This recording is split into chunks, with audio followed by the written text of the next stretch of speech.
कार्यकर्ता और वोटर नहीं गया है। जब चुनाव आएगा तब भी रिजल्ट का पता चलेगा, और जब भविष्य की बातें आएगी एक दिन मैं याद फिर से आप लोगों को बुलाऊंगा।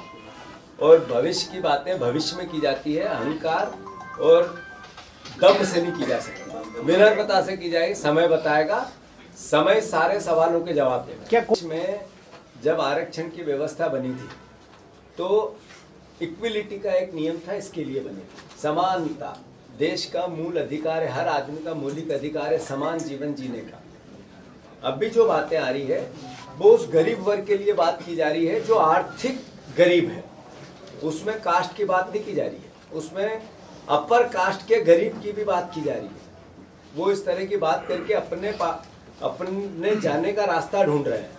उनको मैंने कहा मैं उनके लिए कोई छोटे और ओछे शब्दों का उपयोग नहीं करूंगा, भगवान उनका भला करे।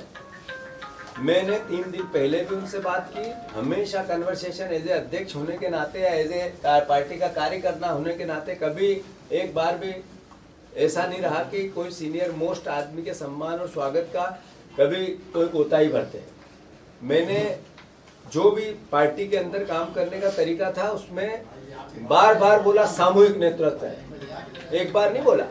फिर इन बातों में जाने की आवश्यकता नहीं है। जो पार्टी लाइन ले रही है वो और दृढ़ता से लेगी। हमारी लाइन है, इस देश में सामाजिक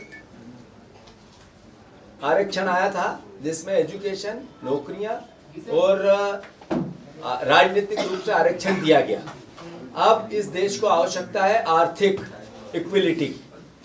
आर्थिक इक्विलिटी ये देश के आगे की क्रांति है जिसको कांग्रेस पार्टी आगे बढ़ाना चाहती है। बिल्कुल बढ़ाएगी, 100% बढ़ाएगी। कुछ 5% लोगों के पास सारी संपत्ति है, सारे पद है, सारी शक्ति है, ये बंटना चाहिए। इसमें कास्ट की बात नहीं आती है, इसमें गरीब और अमीर की बात आती है।